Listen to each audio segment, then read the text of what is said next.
What's going on, y'all? This is your boy Caleb coming to you with another video. It's going to be my WWE Payback prediction video. Payback is a Raw exclusive pay-per-view, but due to the superstar shakeup, there are certain implications to this pay-per-view that, that have just come about, I should say. But I'm gonna go through every match and give you my predictions. I'm gonna try to make this real short. I'm trying not to be I'm trying not to be too long-winded. But first up, we got a tag team matchup. Enzo and Cass versus the Club. Now, obviously, this comes about because of the Club's attack on Enzo Amore before, I think it was before a 6-man tag match. I kind of forgot. I mean, on Mondays and Tuesdays I got baseball practice, so I really haven't been keeping up that much with WWE.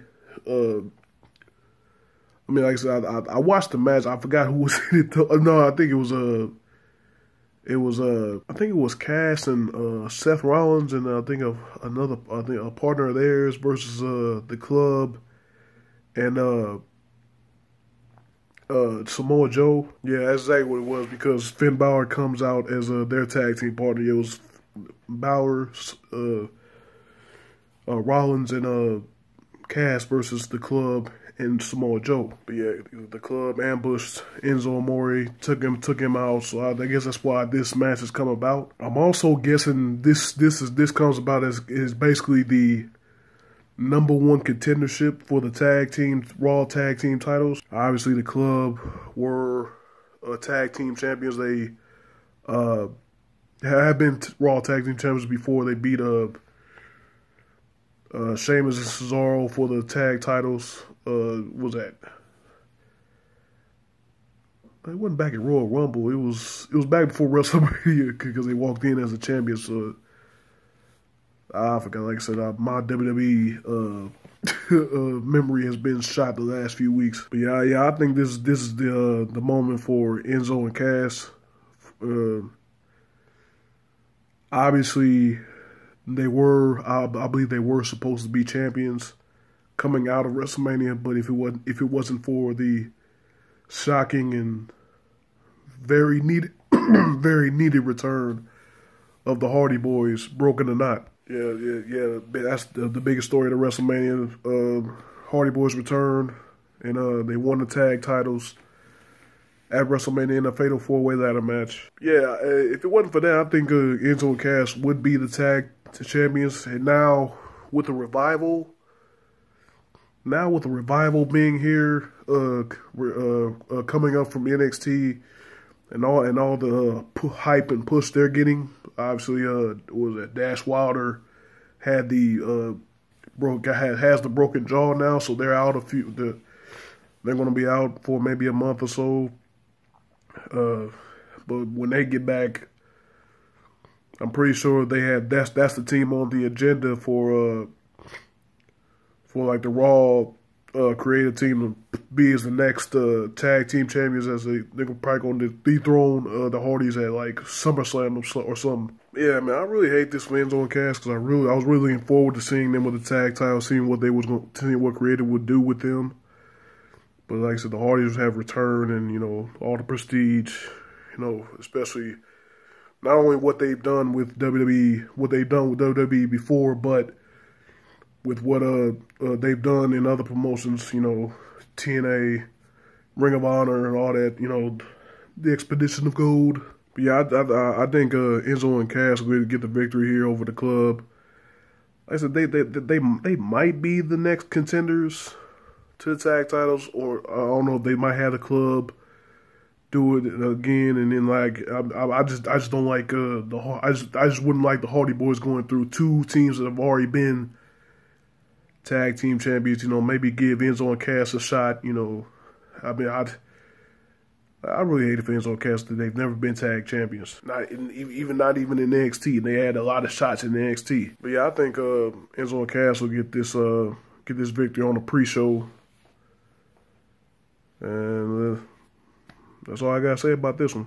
Also in the pre-show is gonna be The Miz interviewing Finn Balor on Miz TV. Like I said, I haven't been watching, so I don't know what this angle is going to be. I know Bray Wyatt coming over from the Superstar Shakeup to Raw, basically cut his first promo after a Finn Balor victory. So I'm pretty sure they're setting. I'm pretty sure they're setting up a rivalry between Wyatt and Balor, but I don't know. I don't know where the Miz plays in this, but you know, obviously the Miz usually does kind of stir up the pot as far as the next rivalry goes with a person on, especially on something like this. But we'll see, man. We'll see. Next up is the Cruiserweight Championship is on the line as Neville once again defends the title against Austin Aries. Again, I haven't been watching, but apparently Neville has brought TJ Perkins under his wing, and Perkins has turned heel, and he's been attacking Austin Aries. I don't know about victories or anything. I haven't been watching 205 Live, but apparently that's a storyline. TJ Perkins turning heel and then working for Neville now. I really thought they were going to put the title on a double at WrestleMania, but Neville came out with the victory. I think creative really looked at how people are actually liking heel Neville. I mean, that's the dude's been really good, you know, ever since they brought him back as a heel. But I do think they'll keep the title on Neville. I think he'll defeat a double in another great match. I mean, I thought Austin Aries would be the guy, but you know, hey, well, you never know. So, because you know, WWE does have a thing in, you know, swerving you out of nowhere. So you never know. I know it would be a great match. So, but I definitely think Neville will retain in this one. Next up, we got the Raw Tag Team title match as the Hardys will defend against Cesaro and Sheamus. Like I said, going back to what I said earlier about the club and the Enzo and Cass, Cesaro and Sheamus, they've already been champions. You know, unlikely tag team. You know, Mick Foley put them together after they went through 7 grueling matches against each other. I just think they've gotten their payoff as Raw Tag Team Champions, and they'll probably break up soon and then go back to their singles careers.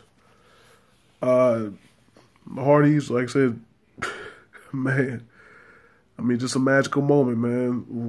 One of the great WrestleMania moments of all time. You know, when that music hit. I mean, you knew, but you didn't know.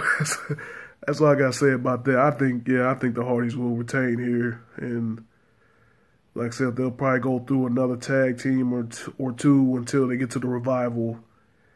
And I think, like I said, once Wilder recovers from his broken jaw, the creative will have a Revival dethrone the Hardys as tag champs. There's been reports out saying that they want to break up the Hardys and make Jeff main eventer. I mean, basically like their last run ended, you know, was that back in 2008 or 2011? I forgot which one of those years. Still don't know when they're supposed to be using the broken gimmick. You know, I think they said TNA still has a lawsuit against the Hardys. Obviously, Matt, the one that came up with the gimmick, and I know some people have a problem with the WWE's plans to break them up and make Jeff the main eventer, because you know Jeff really is he's the high flyer, he's the risk taker, so everyone loves to see him more. I mean, but the whole resurgence of the Hardys have come on the back of Matt, with this broken gimmick. I'm just saying, I mean, TNA was great, when it first started. You had AJ Styles, Samoa Joe, Chris Daniels, with the whole X Division thing and all that. That was awesome, But it kind of fell off after, after a few years. Dixie Carter, the turmoil that was going with them, and whether it would still even be a show. I mean, but I don't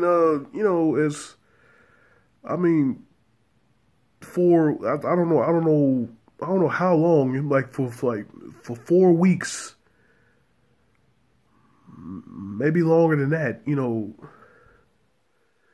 the Hardy Boys, Matt and Jeff, particularly Matt with the broken gimmick, they got people to look at Impact Wrestling. I mean, hell, the Matt Hardy himself single-handedly put TNA over WWE for a while. And I mean, hopefully,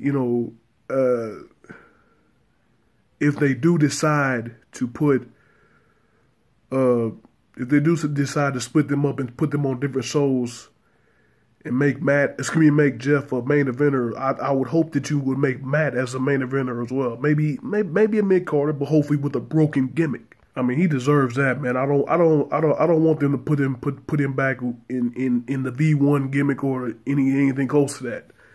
The broken gimmick has worked for him, so I hope they let him run with it. I hope they let him go, because sometimes they want that creative control over a character, and I just hope this ain't one of those instances. But like I said, I don't spend too much time on this story, but yeah, Hardys are going to retain. I believe they're going to retain tonight. Like I said, I think they'll keep the titles until SummerSlam. Next up, we got Bayley defending the Raw Women's title against Alexa Bliss, coming over in the shakeup. Basically, switching with Charlotte. Well, obviously, Mickie James was there too, but that was the swap. Charlotte swapping for Alexa Bliss. That's the main story in the women's division. Obviously, Alexa Bliss, two-time SmackDown Women's Champion. Kinda. Obviously, the second time was obviously because of Naomi's injury that she suffered after she beat Alexa Bliss at what was that? I think it was Fastlane. No, not Fastlane, Elimination Chamber. Yeah, Alexa Bliss winning a Fatal 4-Way match between her, Nia Jax, Sasha Banks, and I think who was it? Emma? Was Emma in there? I forgot what the other woman. I'm losing my mind, man. But anyway, I don't see Bayley losing tonight. I'm thinking, as far as the way it looks, I'm thinking that she'll keep the title until SummerSlam, when she'll eventually drop it again to. Well, she'll eventually drop it. I'm sorry, not again. She'll eventually drop it to Sasha Banks. After Banks turns heel.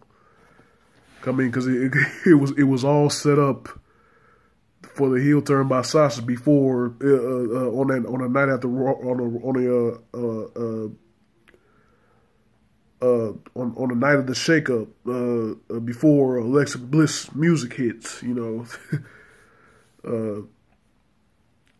It was basically set up right there, but yeah, I think Bayley's gonna retain the night over Alexa, but Alexa's gonna be a key player in the Raw Women's Division. Hey, it was Mickie James. I forgot it was Mickie James, the other woman in the Fatal 4-Way. That's neither here nor there. But yeah, Bayley's gonna retain the night over Alexa Bliss. All right, next up we got Seth Rollins versus Samoa Joe, and I think this is one of the major matches of the pay-per-view. Obviously, the reason why the pay-per-view is called Payback. Obviously this storyline fits in perfectly. If you remember, for WrestleMania, Triple H.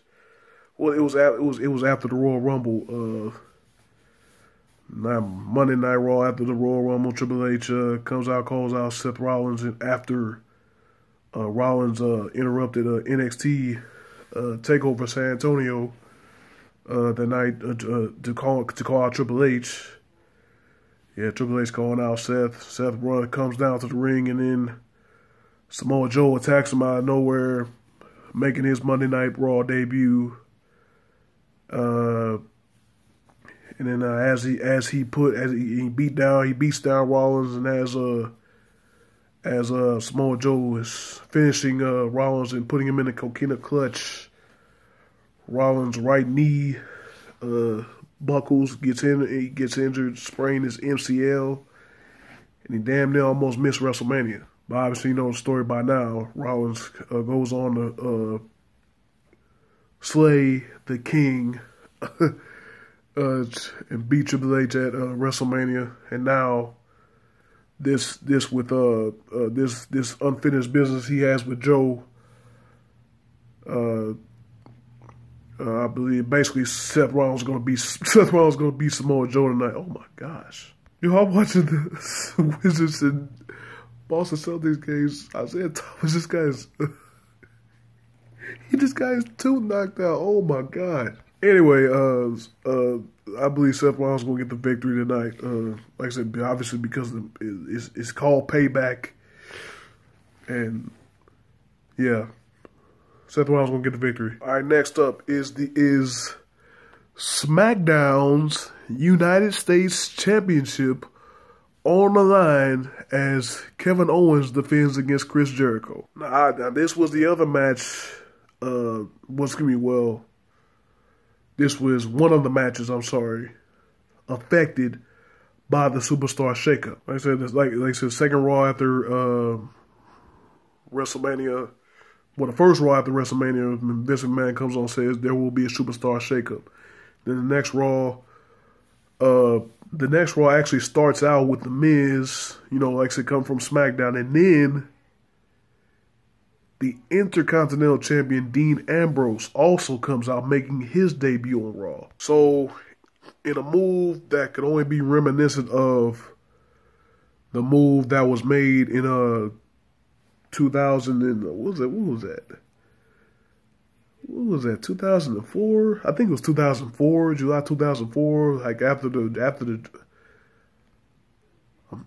it wasn't the first draft. It was draft 4, but after the draft where John Cena, who was the WWE champion on SmackDown, was drafted to Raw, and then of course Batista, who was the world champion, was drafted to SmackDown. Obviously, that prompted WWE to put the United States Championship on SmackDown. So this time, both secondary champions switched shows. This obviously, I think I agree with some other YouTubers. This obviously killed this rivalry. I mean, like I said, these two were basically the story of Raw.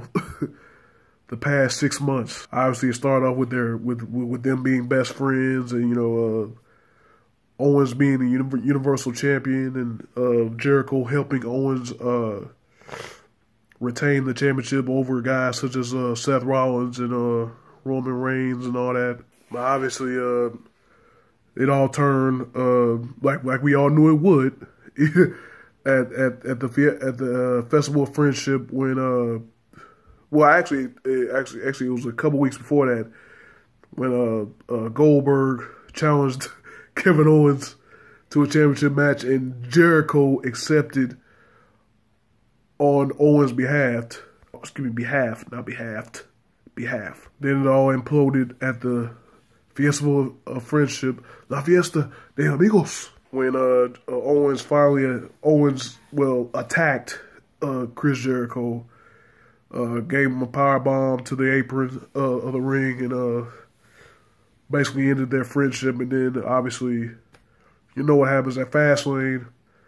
You know, Owens, after taking a few minutes to kind of offset Goldberg, gets in the ring. The bell didn't even ring. Owens wants to start the match, and then Jericho's music hits. Jericho walks out on the stage. Owens is distracted. And then all of a sudden the bell rings, and then boom, a spear and a jackhammer, and Goldberg's Universal Champion. Jericho screwed Owens out of the championship. After the many times that Jericho's helped Owens keep the title, he cost him the title. So, of course, in WrestleMania they had their long anticipated match. We had hoped would have been for the Universal Championship, but it was for the United States Championship, which was on Chris Jericho at the time. And then in WrestleMania, Kevin Owens defeated Chris Jericho. Now, obviously, everybody knows how this match is going to go for a long time, even before WrestleMania. I think even before Royal Rumble. Everyone knows that Chris Jericho is going to be leaving WWE to join his rock band, Fozzy. They're going to go on tour as they're promoting a new project. Yeah, we've known this for months, so obviously, Kevin Owens is going to retain tonight. They have a stipulation if Jericho wins, he's going to SmackDown. Obviously, that's not going to happen. But yeah. I mean, this is truly going to be an end to, like I said, the best part of Raw for the last 5-6 months. It was awesome, man. Looking at this rivalry, I mean, this rivalry or this friendship / rivalry basically saved Raw from obscurity. Because man, SmackDown, like when they separated shows, SmackDown has just been killing Raw almost ever since. But yeah, man, Kevin Owens is going to be walking out the United States Championship, and it's going to be it's going to be a hell of a rivalry between him and AJ Styles coming up. I can't wait for that. And now we have the other match that was affected by the Superstar shakeup. Have you guys noticed my big drop off in demeanor? Well, it's because this next match on a Raw exclusive pay-per-view, I might add, is for SmackDown's WWE Championship, as Randy Orton will defend his WWE Championship against Bray Wyatt, the new one of the newcomers on Raw, in a House of Horrors match. Now, I don't know what the hell this is supposed to be. I mean, but after their match at WrestleMania with the with the different graphics in the ring of the roaches what are they called? Some little crickets or critters or whatever. But I'm thinking this is going to be some type of steel cage or maybe Hell in a Cell type deal. Kind of like what they did was I think it was John Cena versus Great Khali, like what is it called? A Punjabi prison match or something like that. I forgot. Something. I think it's gonna be something like that. I mean, again, we already know the outcome of this match. Orton's gonna retain and keep it on SmackDown, and Bray Wyatt's gonna go off on Raw. Like I said, I think he's gonna have a rivalry with Finn Balor. Now, obviously,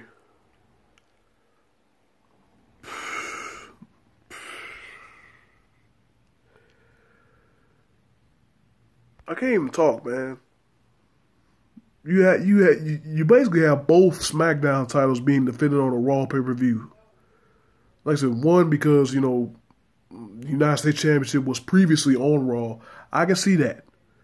But you have SmackDown's major championship being defended on a Raw pay-per-view. Why?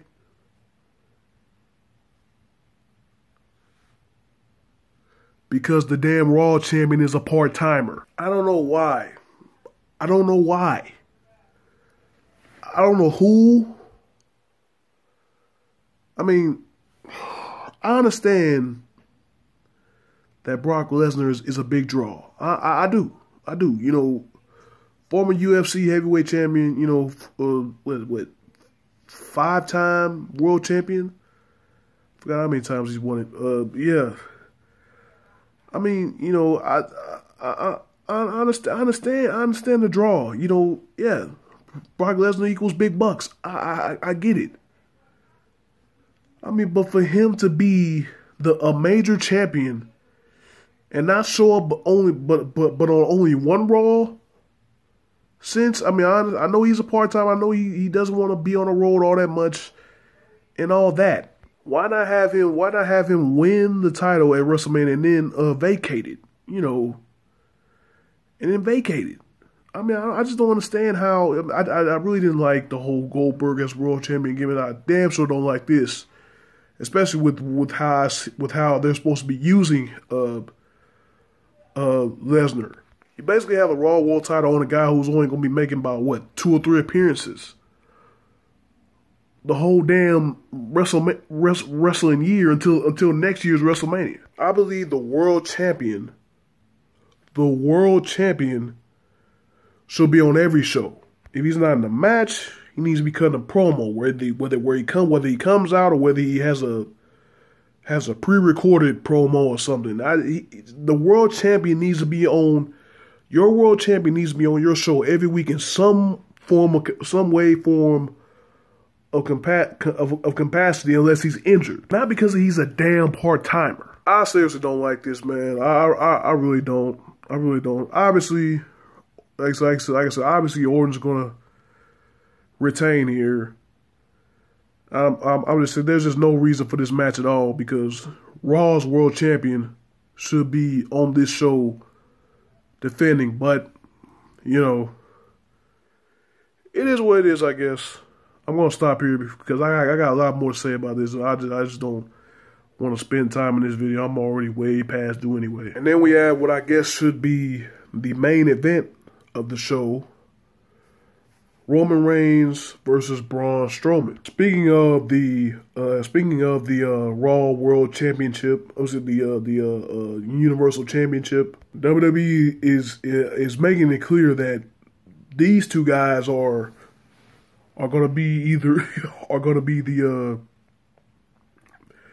the challengers to Brock Lesnar's champion. Brock Lesnar, you know, whenever he comes back, I don't know, SummerSlam or, jeez. But yeah, obviously the Roman Reigns and Braun Strowman rivalry has taken over Raw.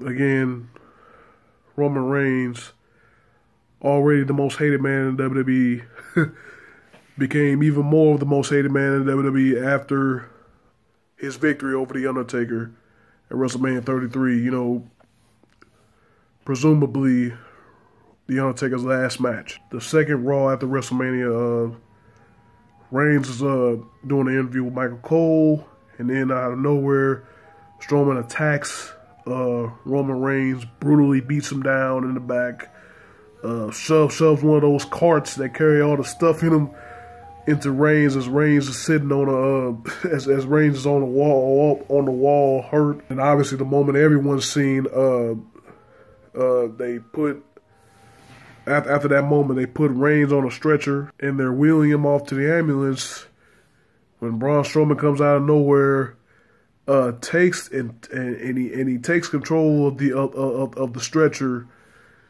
and then basically rolls Roman Reigns, or so we thought, off of a ledge down onto a concrete floor. Again, with Roman Reigns strapped into the stretcher. Then the paramedics proceed on putting Reigns in the ambulance, and when divine intervention happens, I guess. I guess. Of course, Strowman infamously yells out, "I'm not finished with you yet," you know, whatever something like that. He gets in the ambulance and he gives Reigns a couple shots to the head. Then he gets out of the ambulance, and then somehow, some way, he picks up the ambulance off off the ground and he throws it and he throws it on his side with Reigns still in the still in the ambulance. Oh my God! To think a person could actually do that. Come on now, come on. But yeah, man, that's the main storyline of this of Raw. You know, obviously, Reigns has been kept off of TV. He did make an appearance at a house show, but he's being kept off TV now until this match tonight. I mean, obviously the show is called Payback, you know, so all signs are looking at Reigns getting the victory here. But I mean, they've just had Strowman on such a roll, man. I mean, like how could you have a guy take a loss like this, like on the road that he's been on? But we'll see, man. We'll see. I think WWE's gonna put over Roman Reigns because, you know, it is what it is. I think Reigns will look strong in the match. I think Strowman will look strong in defeat, you know. But yeah, I just like Rusev says on Up Up Down Down, Roman Reigns always wins. That's gonna conclude my Payback predictions. Depends on how everything goes. I might bring you some reaction videos to the matches, but you never know. But thank you guys for watching. If you like this video, please hit the thumbs up button. If you didn't like the video, hit the thumbs down. You know, like I said, because I seem to have some people that ain't afraid to tell me so. Like, hey, all feedback is needed. All feedback is wanted and needed, and as long as you're positive with it. As long as you're positive, you know, hey, if you one of them people that want to, you know, do some stupid stuff, hey, I will block you. You know, I mean, try not to be a thug. Try not to be an internet thug. You know, there's no reason for it. You know, don't be an internet thug, man. Please don't. Anyway, like I said, leave a comment down below. Let me know what you thought about. Let me know what you're thinking about. Let me know what you think is going to happen tonight. Hopefully, this goes up before the show starts. But thanks again, man. And if you're watching this video till this point, I wish you nothing but positive vibes only. I appreciate you guys watching. I'm going to see you in the next video.